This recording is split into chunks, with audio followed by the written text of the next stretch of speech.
Hey guys, it's Paul here from MageCloud, and we have a special guest. That's Jay Tannenbaum from HeadlightsDepot.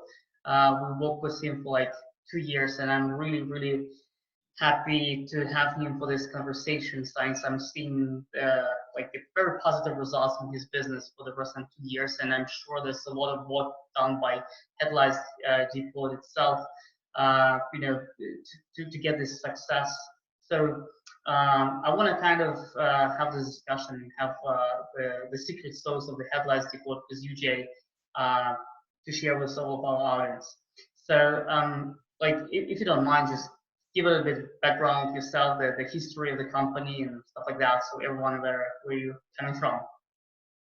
So the history of Headlights Depot actually starts in 2002, and it was originally founded by my brother and father.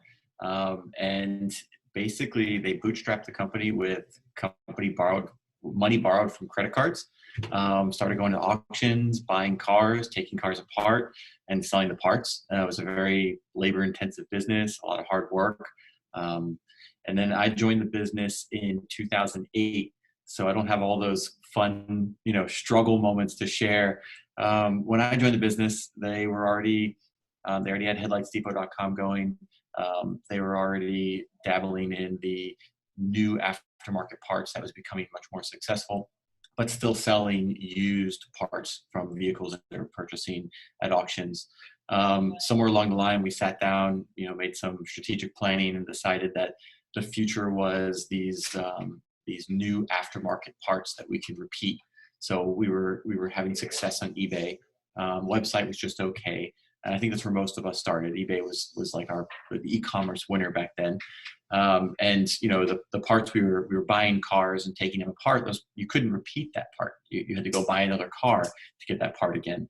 And then the aftermarket parts were, you just place an order, stock your shelves, and you could ship out more.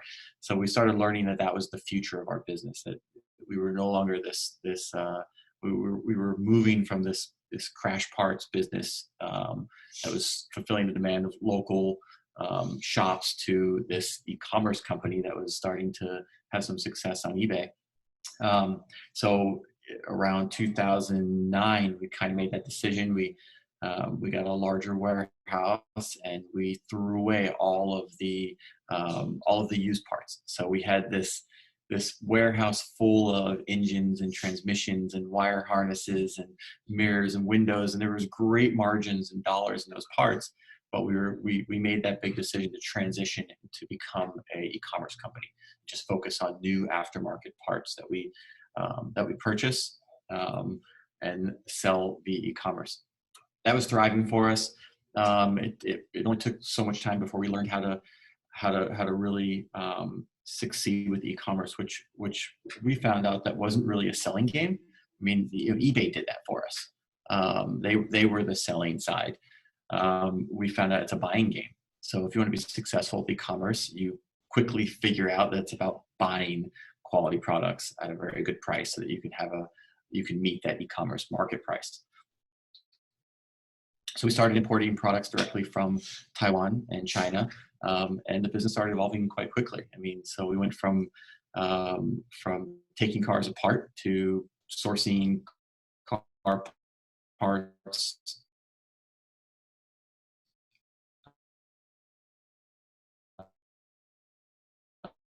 of warehousing, and but it's been that was our roots. It was a fun transition. All right, so I really enjoyed the video that you published on your website. Was this such a big warehouse and the movements that's going on? As of right now, can you share a little bit more information about how the online business operation right now, like was the shipping company using, like the payment provider that you're using, maybe how the site is connected with one of the CRM systems, or kind of a little bit more about the infrastructure, because a lot of my clients specifically, they're struggling with scaling the business. They're scared about using so many different tools, etc. So how do you find that? Is it helpful or not? And if you're able to share what tools you're using, guys, how it's all connected, it will be a really probably interesting topic. Well, I can't give you all the details on how I connect the dots, but I can tell you how I got there, or how we got there. So it all started with literally having to know where every part was on the shelf. I mean, it was organized by make and model, and our dad would go out into the floor and yell out a make and model, and someone had to run out to the part and find it, and then we were manually making labels, and dad would place the labels on the boxes. And then it evolved into the first automation we started creating was a software called ShipWorks. So ShipWorks really helped us out a lot. It evolved the business because it was connecting to our e-commerce platforms. It was generating our labels without us having to manually type them in. And then that next progression was warehouse management. At that time, we didn't think we could afford warehouse management software that had all the nuances of our kits and bundles that we were doing on eBay, which is an automotive issue. We sell lefts and rights as pairs. So we made this crazy decision to hire someone to start building our own warehouse management software. Hindsight, that was a terrible idea. But we all of a sudden had a real system that told us where the part was, and we started putting barcodes on our boxes, and we started learning about efficiencies. We got a larger warehouse, and we connected with Crown to engineer a layout for our warehouse and install wire guided racking systems where the order picker would automatically drive into the aisle. So it's real narrow aisle and tall, and you don't have to worry about someone crashing into it. So we started, slowly evolving into becoming a more modern company. So today, we eventually learned we either needed to become a fulfillment company or partner with a fulfillment company, because with the Amazon model, you have to be 2 days ground, right? So we were shipping everything out of South Florida, and it was probably the worst place to ship out of. So we're the furthest point possible from California, which is 10% of the population. So we partnered up with a large 3PL that gave us that ability to open up 5 warehouses across the country quickly, and they do a great job. So now, instead of my brother and I on Cyber Monday or even that weekend on the floor with overtime employees trying to get all the orders out, we have this really amazing team of people who all they do is get packages out. We want to add another warehouse. It just it's a simple, easy process because they are doing all the work. So that was a big transition for us, was building everything so that we can become this fulfillment warehouse, and then realizing that we needed to let someone else do that for us. So that was a big transition point for us, and probably one of the best decisions we made. So at this point, we utilize a lot of technology, and then we have one place that all the technology comes together on, and it's through a partner on Salesforce's Force.com platform. So everything runs through Salesforce. If we build anything for the company, it has to connect to Salesforce, and that's given us that hub aspect. But we still connect to a lot of different tools. So I'm not afraid to take on a new tool as long as I can connect to it properly, because all these things make your lives more easier, and you get a lot of efficiencies. I don't want to build everything myself anymore. That sounds like a very challenging process, and at the same time, I'm so excited that you managed to get this done, and thanks God it's saving the time. So for all the audience that will be watching us, just don't get afraid, to try, because end of the day, that's your next step for the big incomes and for the better sales. So a lot of my clients, they always struggling with getting the step to the first, let's say 50K of income from the site, and they try a different thing, right? And you, from like you said, 2006, you're probably watching out all of the aspects how your company went through. Can you share a little bit, in terms of the marketing, what you guys were doing back in 2006, 2012, 2015, and now 2020. If you managed to get anything specific, special, what was working, what was not, in terms of just the marketing channels. How did you start it, and how it comes right now to 2020? So our roots come from eBay. So everything started on eBay. eBay was our winner. We basically built our business on sales through eBay. And then we had a big push to create our own website and start driving traffic to our website. That was hard.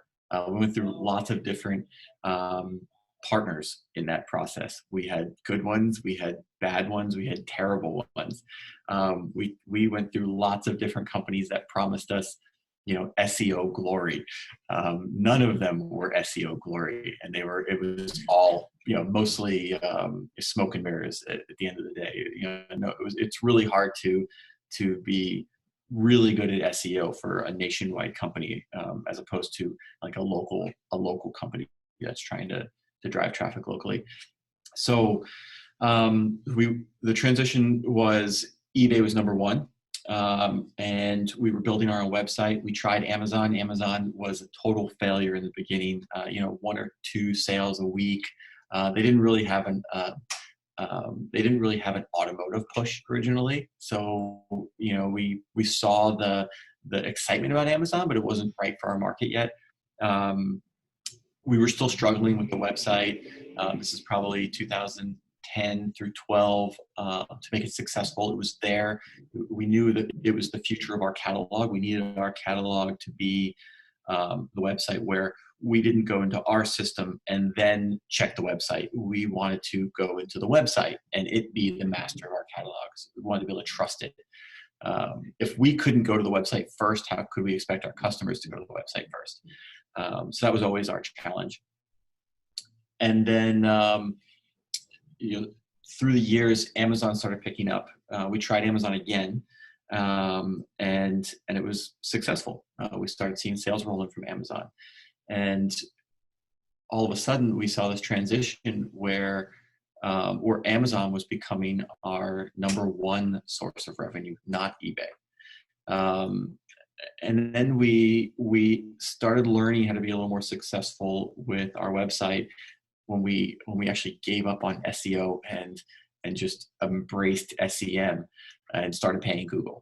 So we learned quickly that if we just give that money that we're giving to eBay or Amazon to Google, magically customers start appearing on our website and they find us and they start purchasing our products. So that was a big transition point as well.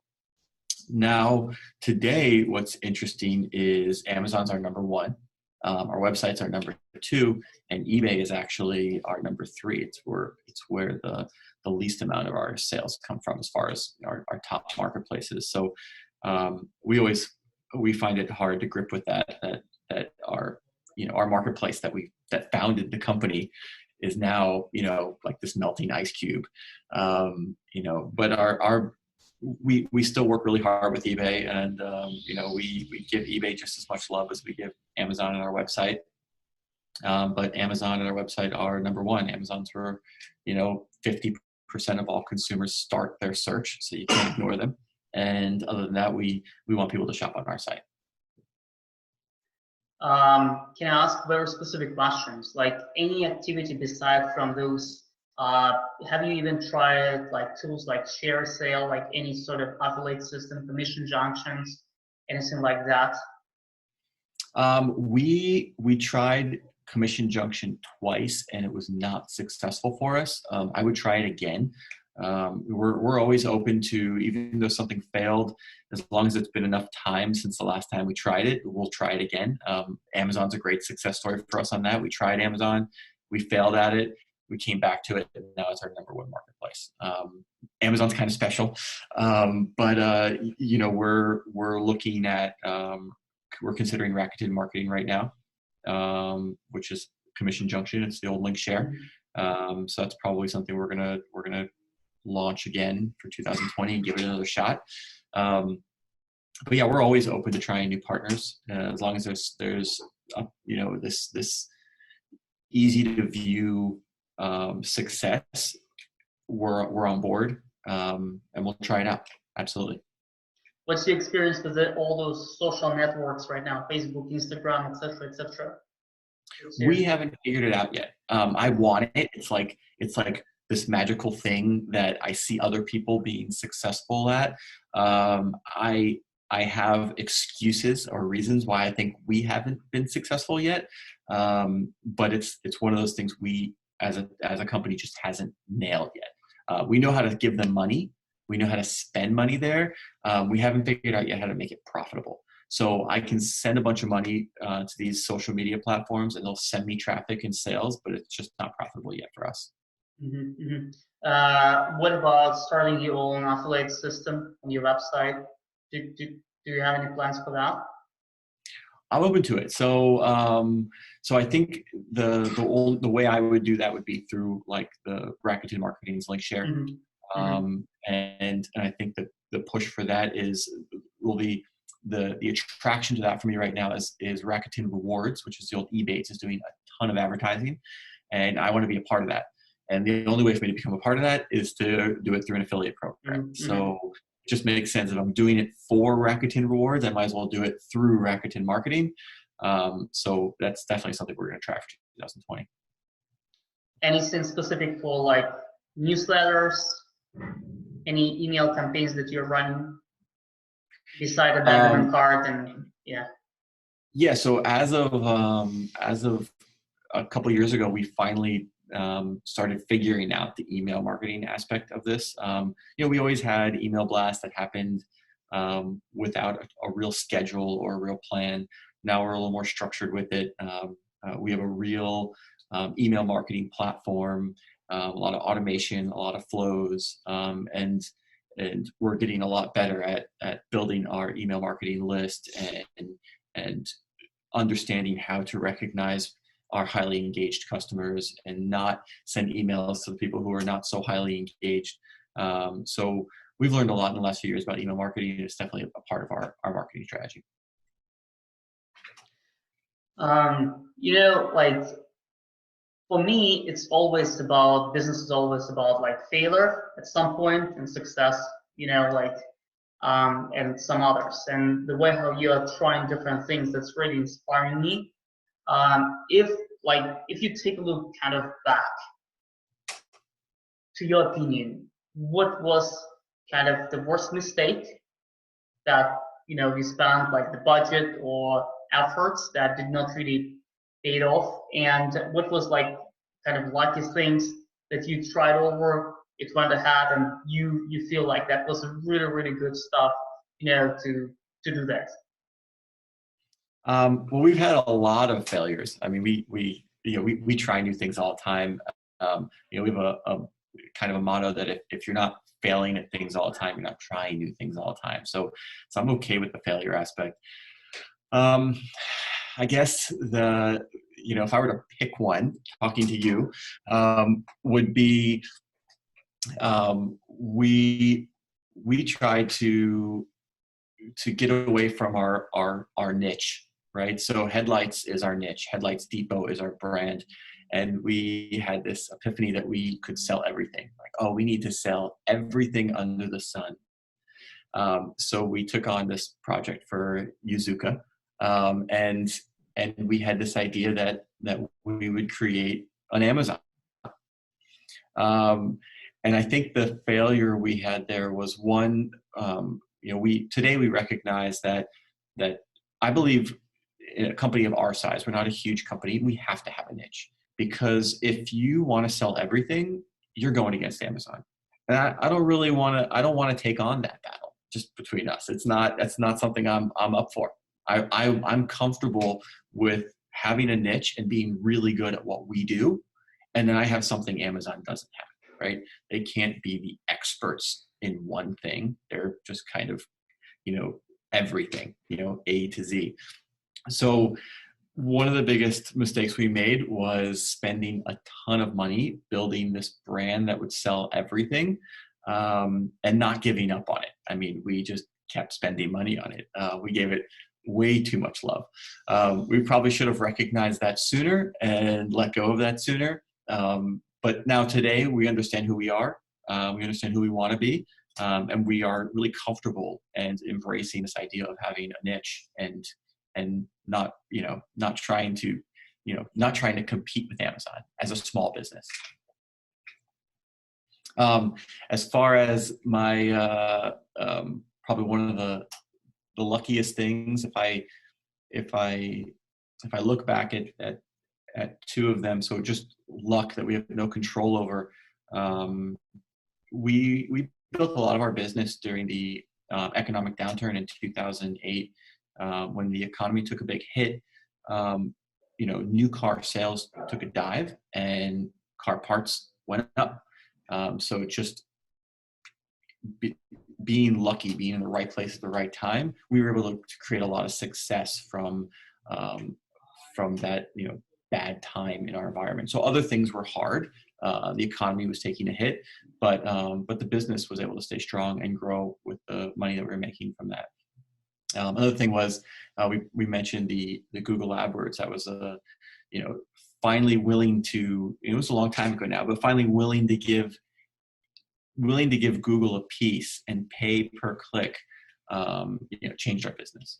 We do a lot of revenue through our website, and I'm pretty sure if we stop paying Google, a lot of that would just stop. So just to summarize all of that, from what I understand, keep hustling, keep trying new stuff, don't be disappointed. What else? If at the final speech for the old small retailers that are still trying to figure out what to do with the website, what will be your main advice?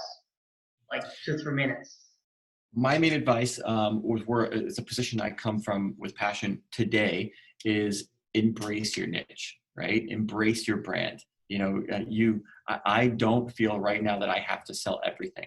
I want to be really good at what I sell. I want to be the experts at headlights, because we're all, as a small business, we're all competing against Amazon. They're my favorite because I do a lot of revenue through them, but they're also my competition because I'm trying to drive traffic to my site and make sure that people see me as a brand.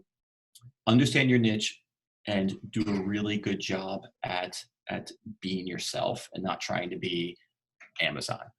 That is my number one takeaway right now. And I feel strongly about it. Finally, I feel comfortable saying, no, I don't want to sell everything else. I want to sell headlights. I want to do a really good job at it. And I think that's okay. And we should be comfortable with that. Sounds good, man. So I think we covered quite a bit of stuff during this discussion. I think this will be pretty positive to all of our watchers and readers. And I want to thank you for your time. Personally, it was our first video that we are going to keep going with other